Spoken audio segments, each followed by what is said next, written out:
किसी का रोग दूर हुआ था, किसी का खोया हुआ धन मिल गया था और किसी के जीवन में अचानक खुशियां आ गई थीं। इसलिए दूर दूर से लोग इस मंदिर में दर्शन करने आते थे। मंदिर के आसपास हमेशा धूप दीप की सुगंध, घंटियों की मधुर ध्वनि और भजन कीर्तन का माहौल रहता था। इसी गांव में दो भाई रहते थे। बड़े भाई का नाम था देवांश और छोटे भाई का नाम था विनय। दोनों भाइयों का पालन पोषण उनकी विधवा माता ने किया था। उनकी माता का नाम देवकी था। देवकी एक अत्यंत सुशील और धार्मिक महिला थी। उनके पिता की मृत्यु तब हो गई थी जब विनय बहुत छोटा था, मुश्किल से 3-4 साल का। उस समय देवांश केवल 8 साल का था। पिता की मृत्यु का कारण एक दुर्घटना थी। वे गांव से शहर जा रहे थे। जब रास्ते में उनकी बैलगाड़ी पलट गई और उनकी मौके पर ही मृत्यु हो गई। उस समय देवकी की उम्र मात्र 25 वर्ष थी। परिवार वालों ने उन्हें दूसरी शादी करने के लिए बहुत दबाव डाला, लेकिन देवकी ने मना कर दिया। उन्होंने कहा कि अब उनका पूरा जीवन अपने दोनों बेटों को बड़ा करने और भगवान शिव की भक्ति में ही बीतेगा। उन्होंने सफेद साड़ी पहनना शुरू कर दिया और अपना पूरा समय बच्चों और भक्ति में लगा दिया। देवकी बहुत ही धार्मिक और सरल स्वभाव की महिला थी। वह रोज सुबह ब्रह्म मुहूर्त में उठती थी, जब अभी सूरज नहीं निकलता था और आसमान में तारे टिमटिमाते रहते थे। वह सबसे पहले नहाती थी, फिर घर के आंगन में तुलसी के पौधे को जल चढ़ाती थी। तुलसी का पौधा उनके घर की शान था। वह पौधा उनकी सास ने लगाया था और वर्षों से उसी घर में था। देवकी उस पौधे से ऐसे बात करती थी जैसे वो कोई जीवित व्यक्ति हो। वो कहती थी, माता तुलसी, आज भी मेरे बच्चों की रक्षा करना, उन्हें हमेशा धर्म के रास्ते पर चलाना।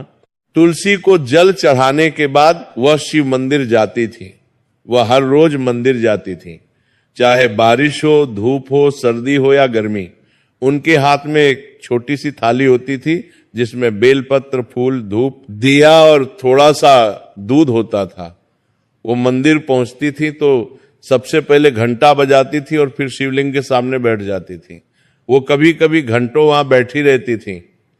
लोग उन्हें देखते थे और सोचते थे कि इस विधवा स्त्री में कितनी शक्ति है कि अकेले 2 बच्चों को पाल रही है और फिर भी उसके चेहरे पर इतनी शांति है। देवकी ने अपने दोनों बेटों को बचपन से ही शिव भक्ति का पाठ पढ़ाया था। जब बच्चे छोटे थे तो वह रात को सोने से पहले उन्हें भगवान शिव की कहानियां सुनाती थी। वह उन्हें समुद्र मंथन की कथा सुनाती थी कि कैसे भगवान शिव ने हलाहल विष पीकर पूरी सृष्टि को बचाया। वो उन्हें दक्ष प्रजापति के यज्ञ की कथा सुनाती थी। वो उन्हें भगवान शिव और माता पार्वती के विवाह की कथा सुनाती थी। बच्चे इन कहानियों को बड़े ध्यान से सुनते थे और बीच बीच में सवाल पूछते थे। देवकी बड़े प्यार से उनके सभी सवालों के जवाब देती थी। देवकी अक्सर अपने बेटों से कहती थी, बेटा, इस संसार में जो भी है वह सब नाशवान है। धन, संपत्ति, यश, प्रतिष्ठा, रिश्ते, नाते, सब कुछ एक दिन समाप्त हो जाएगा। आज जो राजा है कल वो भिखारी हो सकता है। आज जो धनी है कल वो कंगाल हो सकता है। आज जो स्वस्थ है कल वो बीमार पड़ सकता है। इस संसार में कुछ भी स्थायी नहीं है। केवल भगवान शिव ही अविनाशी हैं। वे महाकाल हैं। इस संसार में वे काल के भी काल है। काल भी उनसे डरता है। मृत्यु भी उनके आगे झुक जाती है। उनकी शरण में जाओ तो जीवन में कभी कोई कष्ट नहीं आएगा, और अगर कष्ट आए भी तो भोलेनाथ तुम्हें उस कष्ट से पार लगा देंगे। वे अपने भक्तों को कभी अकेला नहीं छोड़ते। देवकी ये भी कहती थी, बेटा, भक्ति में दिखावा नहीं होना चाहिए। भगवान दिल देखते हैं, बाहरी दिखावा नहीं। तुम चाहे बहुत बड़ी पूजा करो, चाहे सोना चांदी चढ़ाओ, लेकिन अगर तुम्हारा दिल साफ नहीं है तो सब बेकार है। भगवान को एक फूल भी काफी है अगर वो सच्चे प्रेम से चढ़ाया गया हो, और भगवान को हजारों फूल भी काफी नहीं है अगर वे दिखावे के लिए चढ़ाए गए हों। इसलिए हमेशा अपने दिल को साफ रखना, किसी से बुरा मत सोचना, किसी को धोखा मत देना, किसी का दिल मत दुखाना।